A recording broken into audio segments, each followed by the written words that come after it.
Continuando o projeto de leitura da Jane Austen, chegamos então ao seu último romance, O Persuasão, publicado pela primeira vez em 1817, em conjunto ali com o Abadia de Northanger, e pouco depois da morte da autora naquele mesmo ano. A Jane Austen, ela faleceu pelo que hoje muito se cogita ter sido mal de Addison, né, que é uma doença crônica até então completamente desconhecida. Foi algo que começou ali como uma indisposição, foi se agravando ao longo dos meses, e ela foi definhando até vir a falecer aos 41 anos de idade, deixando então como trabalho inédito completo O Persuasão, e sem dar continuidade à outra obra que ela havia iniciado ali pouco tempo antes, o Sanditon. Então, falando sobre o Persuasão como esse romance derradeiro, né, de uma autora que estava no ápice da sua maturidade literária, de cara, duas coisas vão chamar muita atenção aqui. Então, primeiro, vai ser essa protagonista que tem 27 anos, ou seja, mais velha do que a idade geral ali das mocinhas da Jane Austen, que sempre tem por volta dos 20, 21. E assim, embora não possa parecer uma diferença de idade tão grande assim, né,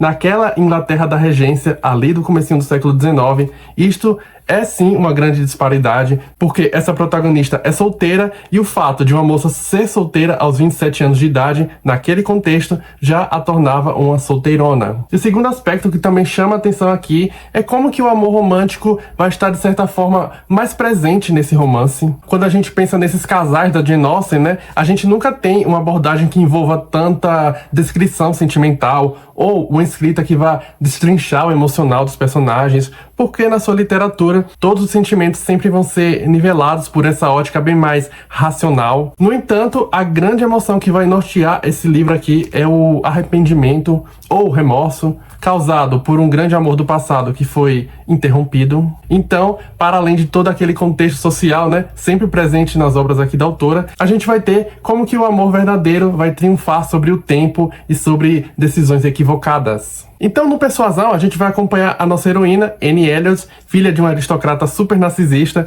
mas que se encontra em falência financeira. O que acontece aqui é que 8 anos atrás, a Anne recusou a proposta de casamento de um rapaz chamado Frederick Wentworth, por quem ela estava completamente apaixonada. Tudo porque ela foi persuadida pelas recomendações da sua amiga e conselheira Lady Russell sobre todos os riscos de se casar com um cara que não tinha recursos e nem tinha prospecções, que era o caso do Wentworth. Então a Anne acabou rompendo o noivado com aquele rapaz. Só que agora, 8 anos mais tarde, já aos 27 anos de idade e ainda solteira, a Anne está numa situação financeira bem mais delicada. A família dela contraiu dívidas absurdas e eles vão precisar alugar a luxuosa propriedade onde eles vivem, né, que é Lynch Hall, para poder ir morar em Bath, em acomodações bem mais modestas. E quem aluga a casa ali dos Elliot é ninguém menos do que a irmã e o cunhado daquele rapaz de quem a Anne deu um fora 8 anos antes, o Wentworth, que agora é Capitão Wentworth. Então ele conseguiu fazer fortuna na marinha durante as guerras napoleônicas e retornou muito mais rico e muito mais charmoso do que nunca. Sendo assim, então, os caminhos da Anne e do Wentworth vão inevitavelmente se cruzar mais uma vez, e aí a gente vai ter toda aquela situação do amor de um passado mal resolvido. Então, como a gente acompanha tudo aqui pelo olhar da Anne Elliot, embora ela seja muito racional, muito poderada, ela é muito íntegra e é de longe a mocinha mais madura da Jane Austen, dá pra perceber um arrependimento bem latente naquela decisão que ela tomou no passado. Portanto, essa aqui vai ser uma história sobre o pesar, sobre os perigos de se aceitar maus conselhos, por mais bem intencionados e certeiros que eles possam parecer. Obviamente, a Anne também vai pontuar como que aquele rompimento também foi uma decisão consciente dela, ela aceita a própria responsabilidade sobre aquela atitude, mas aqui também vai ser questionado o quanto que é uma boa ideia se deixar ser persuadido. Então, quer dizer, será que vale a pena usar a nossa felicidade pessoal como moeda de troca para se evitar uma possível inconveniência? Não podia haver dois corações mais abertos, gostos mais parecidos, sentimentos tão uníssonos, rostos tão bem amados. Agora eram como dois estranhos, pior do que estranhos, pois jamais poderiam relacionar-se. Seriam perpetuamente dois estranhos. E esse aqui vai ser um romance também sobre o constrangimento do reencontro, então cria-se uma expectativa muito alta sobre como cada um daqueles dois ex-amantes vão reagir no momento que eles se verem novamente. e as circunstâncias aqui da história vão levar para uma reaproximação involuntária, né, digamos assim, para um convívio inevitável por conta do círculo social em comum ali que os dois compartilham. Então vai haver visitas, jantares, passeios, e que vai existir essa tensão bem palpável entre a Anne e o Wentworth, que por pura formalidade, né, se tratam agora como praticamente dois estranhos. Obviamente, nenhum dos dois menciona, né, nem mesmo em particular, sobre aquele episódio de 8 anos atrás. Isso porque o breve noivado deles foi totalmente secreto, então basicamente somente a Anne, o próprio Wentworth e a Lady Russell, né, amiga da Anne, sabiam daquele compromisso que foi rompido. Então vai ser interessante acompanhar como que a Anne vai precisar lidar com aquela situação em duas esferas, a pública e a privada. Em público, então, ela vai precisar colocar à prova todo o seu comedimento para não se deixar denunciar que existe algo a mais naquele tratamento bem formal e distanciado com o homem com quem um dia ela trocou juras de amor. E no privado, ela vai precisar superar qualquer expectativa ainda existente por parte dela, porque ela se pega cogitando se ainda haveria uma chance entre ela e o Wentworth, o quanto que ele deve odiá-la, né? E mais ainda, será que ele vai se casar com outra moça? E voltando aqui, né, naquela ideia desse ser um livro mais romântico, isso só vai ficar comprovado, né, alerta de spoiler, na famosa carta de declaração ali do Capitão Wentworth, aqui no final do livro. Ele vai então confessar de forma muito apaixonada como que ele ainda ama a Anne, mesmo depois de todo aquele tempo, mesmo depois dela ter rompido com ele. É uma carta até bem breve, né? Principalmente quando você pensa ali na declaração de amor do Sr. Darcy a Lizzie Bennet no Orgulho e Preconceito. Mas é muito lindíssima e traz de fato todo o desespero que ele também compartilhava em relação àquela relação entre os dois. E como mocinho, né? Eu devo dizer que o Wentworth tá ali no meu top dos favoritos. Eu ainda gosto mais do Sr. Darcy, mas ele estaria ali no top 3, né? Junto com o Sr. Knightley ali do Emma. Mas, romantismo à parte, aquela Jane Austen comentarista social ainda está presente aqui. Então, primeiro, a gente vai perceber, por exemplo, uma admiração muito grande dela pelo tal self-made man, né? Ou seja, a figura do homem que conseguiu se fazer na vida através dos próprios méritos, muito mais do que, então,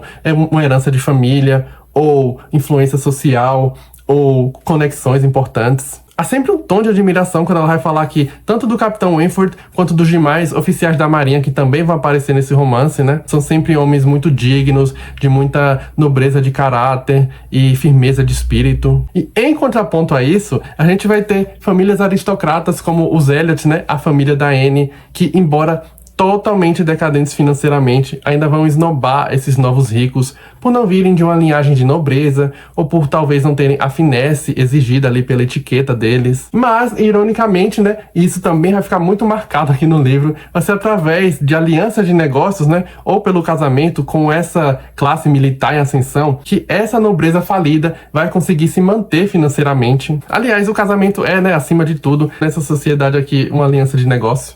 Então veja bem, não é à toa que a Jane Austen passou 5 livros debochando dessa gente rica que se acha, né? E mesmo sendo um livro, assim, muito mais denso, né, por trazer também essa carga mais dramática, aqui no Persuasão também tem muitos momentos de humor e a Jane Austen ainda dá suas tiradas. E quando você coloca ele, né, em comparação ali às demais obras aqui da autora, este também é um romance onde a gente vai ver, mais uma vez, todas aquelas situações sociais que compõem os demais livros dela. Então a gente vai encontrar vários elementos em comum, como, por exemplo, aquele mocinho meio misterioso, mas muito charmoso e sempre muito íntegro. Aqui você vai ter também um figurão bem galanteador que vai dar as caras ali no meio da história, vai parecer cheio de graça, mas que no final vai se revelar um grande canalha. E, claro, heroínas muito valorosas que não compartilham nada em comum com as suas famílias totalmente ridículas e frívolas. E o Persuasão é também todo construído nessa sucessão de acontecimentos domésticos. O grande apelo da Jane Austen é esse olhar muito fino, muito particular que ela sempre lança aquele universo ao qual ela pertencia e no qual a sua literatura acontece quase que como se fosse um mundo à parte. Então, pela maneira como ela dispõe ali todas as relações sociais, todas as trocas entre os personagens, como que o status financeiro e social influencia ou não na personalidade e no caráter de alguém. No entanto, se percebe sim que a Jane Austen estava se lançando em temas mais diversificados, ela estava rearranjando aquela sua estrutura, porque pela primeira vez a gente vai ter um romance até um tanto mais pessimista em relação aos demais, ao trazer justamente o peso do remorso e a dúvida como parte do seu fio condutor, o que nunca havia acontecido antes. Não posso mais escutar em silêncio. Preciso lhe falar com os meios dos quais disponho. A senhora me dilacera a alma. Estou dividido entre a agonia e a esperança. Não me diga que chego tarde, que aqueles tão preciosos sentimentos desapareceram para sempre. Ofereço-me outra vez à senhorita, com o coração ainda mais seu do que quando a senhorita quase partiu, 8 anos e meio atrás.